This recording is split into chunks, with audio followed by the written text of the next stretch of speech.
Chennai Silks. பறவை காய்ச்சல் என்பதனால் மட்டுமின்றி இறைச்சியை முறையாக வேக வைத்துதான் சாப்பிட வேண்டும் என தொற்றுநோய் நிபுணர் டாக்டர் சுரேந்திரன் தெரிவித்திருக்கிறார். இது தொடர்பாக அவருடன் நமது செய்தியாளர் புவியரசன் நடத்திய கலந்துரையாடலை தற்போது பார்க்கலாம். சார், இப்போ பார்த்தோம்னா அமைச்சர் வந்து ஹாஃப் பாயில்டு இறைச்சியை வந்து சாப்பிட வேண்டாம்னு சொல்லியிருக்காங்க. இதை பற்றி என்ன நினைக்கிறீங்க? இப்போ ரீசெண்டாக பறவைகள் மர்மமான முறையில் இருந்ததுனால H5N1 அப்படின்ற ஏவியன் இன்ஃப்ளூயன்ஸா பறவை காய்ச்சல் காஸ் பண்ணக்கூடிய வைரஸ் கண்டறிஞ்சிருக்காங்க அந்த இறந்த பறவைகளில். ஸோ அதனால அந்த பறவைகள்ல இருந்து நம்ம கோழி பண்ணை பறவைகளுக்கு வந்துடுமோ அப்படின்ற ஒரு முன்னெச்சரிக்கை நடவடிக்கையாக இது மாதிரி எந்த ஒரு இறைச்சியாக இருந்தாலும் அதை முழுமையாக வேக வச்சு சாப்பிடணும் அப்படின்றது ஒரு ப்ரிகாஷனரி ஒரு தற்காப்பு நடவடிக்கை. ஸோ நம்ம அந்த எந்த இறைச்சியாக இருந்தாலும் அதை முழுமையாக கம்ப்ளீட்டாக குக் பண்ணி சாப்பிட்றது, வேக வைத்து சாப்பிட்றது வந்து ரொம்ப இம்பார்ட்டண்ட். இப்போ வந்து இறைச்சி மூலயமா தான் பரவுமா இந்த பறவை காய்ச்சல்ங்கிறது, இல்லை வேற வழி பரவுறதுக்கான வழி எதுவும் சாத்தியக்கூறுகள் இருக்குதா? அது இறைச்சின்றதை விட அந்த இறந்து போன பறவைகளை தொடுறது மூலமாகவும் அதனுடைய இல்லை நோய்வாய்ப்பட்ட பறவைகளோட நேரடி தொடர்பு இருக்கும்போது தான் பரவுறதுக்கான வாய்ப்புகள் அதிகம். அந்த இறைச்சியை உண்றதுனாலே பரவும் அப்படின்றது கிடையாது. அந்த கோழி அந்த அந்த இறந்து போன அந்த பறவைகளை ஹேண்டில் பண்ணும்போது, அதை நம்ம சமைக்கும் போது அந்த கைகளை வச்சு தொடும்போது அதன் மூலமாக இன்ஃபெக்ஷன் வர்றதுக்கான வாய்ப்புகள் இருக்கு. ஸோ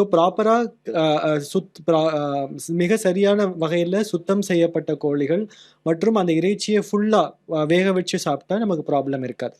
இப்போ பறவை காய்ச்சல் பரவக்கூடிய நாளை தான் இந்த மாதிரி ஒரு இன்ஸ்ட்ரக்ஷன் கொடுத்துருக்காங்களா, இல்லை நார்மலாகவே நம்ம வந்து இந்த ஹாஃப் பாயில்டு இந்த இறைச்சியெல்லாம் சாப்பிடக்கூடாது அப்படிங்கிறது எதுவும் இருக்கா? இல்லை, பொதுவாகவே இறைச்சிகளை முழுமையாக சமைச்சு சாப்பிட்றதுன்றது ஒரு நல்ல விஷயம். ஏன்னா பாதி சமைக்கும் பொழுது இல்லை அரை வேக்காடாக அந்த இறைச்சியில் மீட் இருக்கும்போது அதில் சில நுண்ணுயிர்கள் சாகாமல் இருக்கிறதுக்கான வாய்ப்புகள் இருக்குது.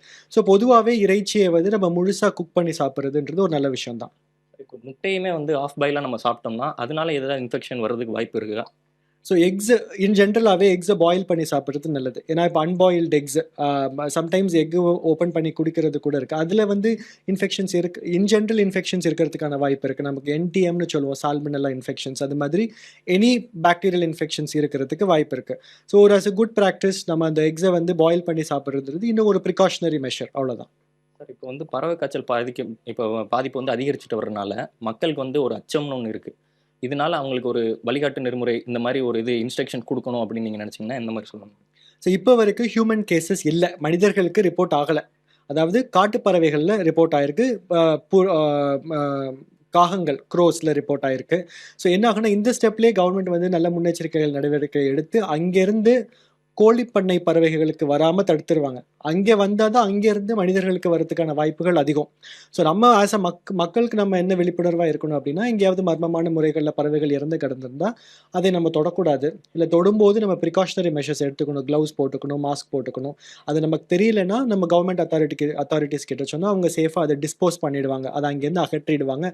அது என்ன செய்முறைகள் அவங்க ஃபாலோ பண்ணணுமோ அதை ஃபாலோ பண்ணி அவங்க பரியல் பண்ணுறதோ அதை வந்து இது பண்ணி டிஸ்போஸ் பண்ணிடுவாங்க. இன்னொன்று, அது மாதிரி இருக்கும்போது we have to inform the authorities. So கவர்மெண்டோட இன்ஸ்ட்ரக்ஷன்ஸ் இப்போ எங்கேயாவது மாஸ் டெத் ஆஃப் பேர்ட்ஸ் பறவைகள் இறந்துருக்குன்னா அந்த லோக்கல் ஏரியாஸில் கவர்மெண்ட் சில இன்ஸ்ட்ரக்ஷன்ஸ் கொடுப்பாங்க, நம்ம இறைச்சிகள் எப்படி சாப்பிடணும் என்னன்னு சொல்லிட்டு. அதை நம்ம ஃபாலோ பண்ணாலே போதும். இன் ஜென்ரல் நம்ம கைகளை சுத்தமாக வச்சுக்கணும். மீட்டை ஹேண்டில் பண்ணும்போது வீட்டில் அந்த பண்ணை கோழிகளாக இருக்கட்டும், எந்த மீட்டை ஹேண்டில் பண்ணும்போது அந்த இறைச்சியை ஹேண்டில் பண்ணும்போது நல்லா சுத்தம் செய்யணும். சுத்தம் செஞ்சு முழுமையாக வேக வச்சு சாப்பிடணும், அவ்வளோதான்.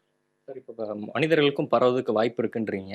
அப்போது இதனால அவங்களுக்கு ஏதாவது ஒரு இப்போ பாதிப்பு ஏற்பட்டிருக்குன்னா அதுக்கான அறிகுறிகள்னு எந்த மாதிரி இருக்கும், அதை பற்றி?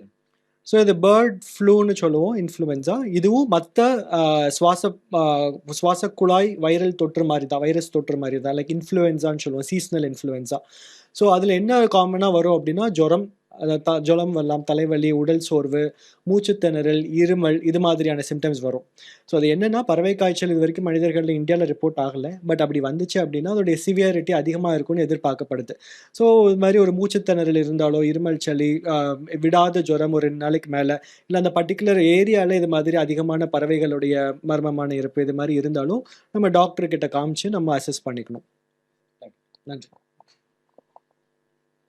பொதுவாகவே வந்து அறகுறையாக வேக வைத்த இறைச்சியை சாப்பிட வேண்டாம் என்று டாக்டர் சுரேந்திரன் நம்முடன் தெரிவித்திருக்கிறார். தமிழ் ஜனம் செய்திகளுக்காக ஒளிப்பதிவாளர் ஹரிஹரனுடன் செய்தியாளர் புவியரசன்.